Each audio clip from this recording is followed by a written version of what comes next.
and gentlemen, may I have your attention, please? Waba ufite byinshi wibaza ku bijyanye n'imitungo itimukanwa? Sanga ibisobanuro byimbitse mu kiganiro Gira Icumbi hamwe na Nzuri Business Group Limited kuri 93.1 Fine FM. Nzuri Business Group Limited ni inzobere zigucungira imitungo itimukanwa, zigahuza abayigura n'abayigurisha n'izindi serivisi nyinshi zijyanye nayo, nko gukora ibishushanyo by'amazu ndetse no kuyubaka.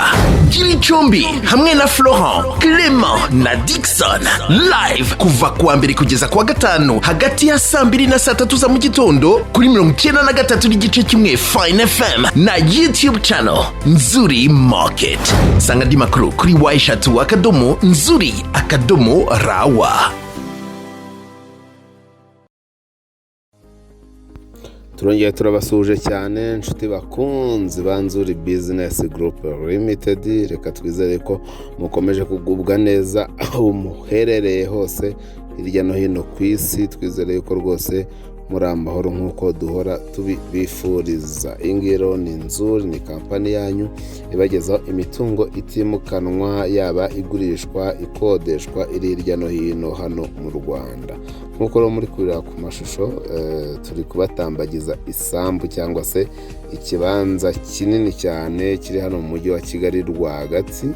Iki kibanza kikaba kiri mu karere ka Gasabo mu murenge wa Kinyinya, rwose ahantu heza cyane hagenewe gutura kandi hanini cyane, ndetse hatari kure ya kaburimbo, kubera ko kuva kuri kaburimbo hagera ni nko muri metero 200 zonyine.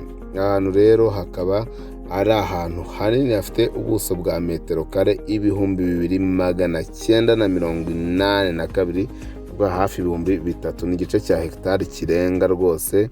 Ni ahantu rero hanini cyane ushobora gukorera business, ushobora gukatamo ibibanza byo guturamo, cyangwa se ugashyiramo business, ugashyiramo hoteli, ugashyiramo jardin y'ubukwe, ugashyiramo amacumbi. Ni byinshi cyane wakoreramo byakwinjiriza amafaranga, cyangwa se ugakatamo ibibanza, kubera ko ubwabyo metero kare 2900 n'imisago hafi 3 harimo ubwabyo ibibanza bigera hafi ku 10, n'ibibanza bigera ku 8 kandi byiza rwose byo guturamo. Ahantu ntabwo akwiriye kugucika, kubera ko turahagurisha, haragurishwa kandi tukahagurisha amafaranga make cyane. Harashaka amafaranga make cyane, haragurishwa n'ahantu ushobora kubika amafaranga yawe.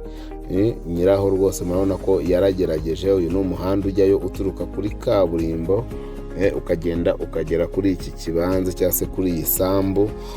Mwabonye mu mashoko nyiraho yagerageje akagenda ateramo pasiparumu ku buryo ushobora kuhakorera ubwo bukwe, ukagenda bakora n'ibindi birori bigiye bitandukanye. Igiciro cyawo rero ni $80,000 zonyine, $80,000 ziri negociable. Ni karibu cyane rero, wahakunze wahamagara kuri izo nimero ziri kuri screen zanyu, ubundi mukaza mukahigurira.